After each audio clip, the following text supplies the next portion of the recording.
I'm really excited to be here this evening because the whole concept of the evening, I think, is brilliant. I think it's absolutely fabulous. The idea of bringing people together. They were all saying to people like me, you gotta get out there and change the direction so that we have the kind of planet that's healthy and that's more fair and that deals with the problem of climate change. And I've got to tell you, we have to be committed to this next generation.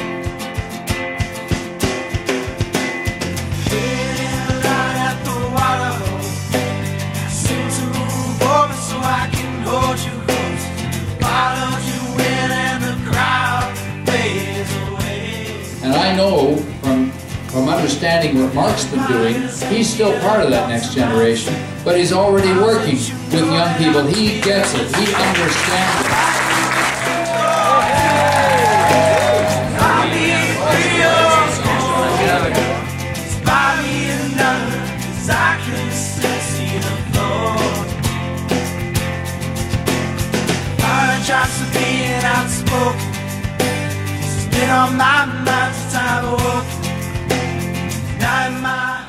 Ladies and gentlemen, here's your next Member of Parliament for Brant, Marc Laferriere. I'd like to thank everybody for coming, both to the first dinner and the second. I know some of you have stayed. I hope you got 2 pieces of chicken. Speaking of chicken, I got some very wise advice recently, and that's that maybe I shouldn't have political events and be a politician that's associated with the words jerk or chicken. Unfortunately, the food here is so good that I decided I had to negate that rule and jump over it. There's a lot of things that politicians get associated with. I would like to be associated with things like accessibility, with things like affordability, with bringing new people to the table. People who maybe haven't been asked, or people who haven't been asked in a long time. And we want in. We want in on how to change things in this community. We want in on how to change things provincially and federally. So what is it we need? Well, Dustin was speaking and Ryan was speaking, and Ryan and Dustin are 2 folks who wrote some letters to the editor recently. Hello, press. Thanks for publishing them. What they had to say was that events should be accessible and affordable, but that's a microcosm, that's a little piece. Politics should be accessible and affordable. We pay our taxes to have that access. Thank you all for coming, and not just for coming, but for supporting. Whether it's in social media, whether it's phone calls, emails, discussions, or helping with events that we're doing in and around town. This community is a really special one, and it's made more special by the people in it. I spent a lot of time wondering how I was going to inspire a room full of people, but it's the room full of people that I think should inspire us. Well, thanks very much, Marc, and thanks everybody for coming out tonight. I haven't been to a 2-shift dinner since, and this is a good omen, since we organized one in my neck of the woods, Trinity Spadina, in 1987, when we had a 2-shift dinner at a Chinese restaurant in downtown Toronto, and we went on to get the largest number of NDP MPs ever elected by our party about 12 months later. So this is a good sign. We had some young people here performing and getting involved, and it was very exciting to see. Because young people these days, it seems to me, are grabbing a hold of some of the idealism that we need in the world today.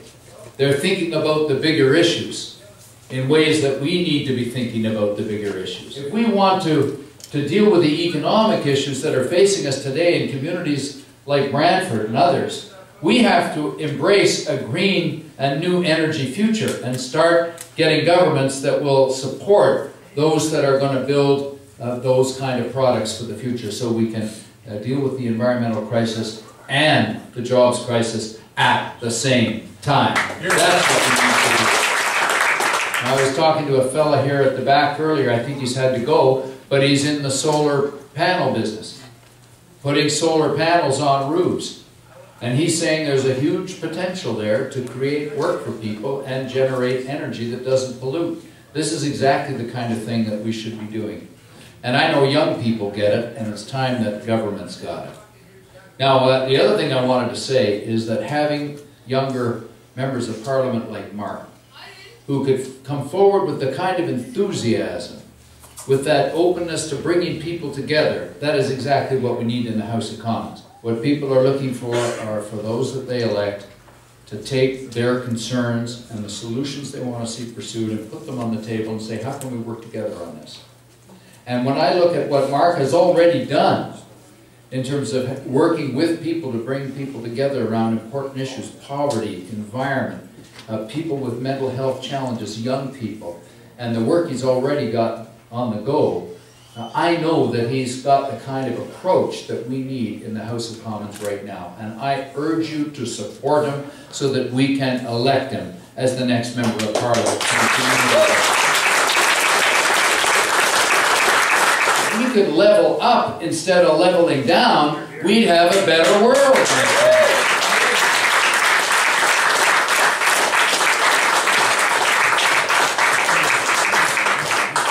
And it has to start in this community with a job creation strategy, because if we have a federal government that says, look at that, the bank economists say we're out of the recession. I heard that on the radio today on the CBC. I felt like calling the reporter and saying, you come down to the front lines of the recession and you ask people what's really going on. Now you think about losing your home after you've worked for 20, 25 years. That's about as tough as it gets. And it's really hurting a lot of families. And some families are struggling and breaking up as a result of it, and bad things are happening. Let's start creating jobs here. And Mr. Harper, the recession isn't over until the 400,000 people thrown out of work are back at work. That's when the recession is over.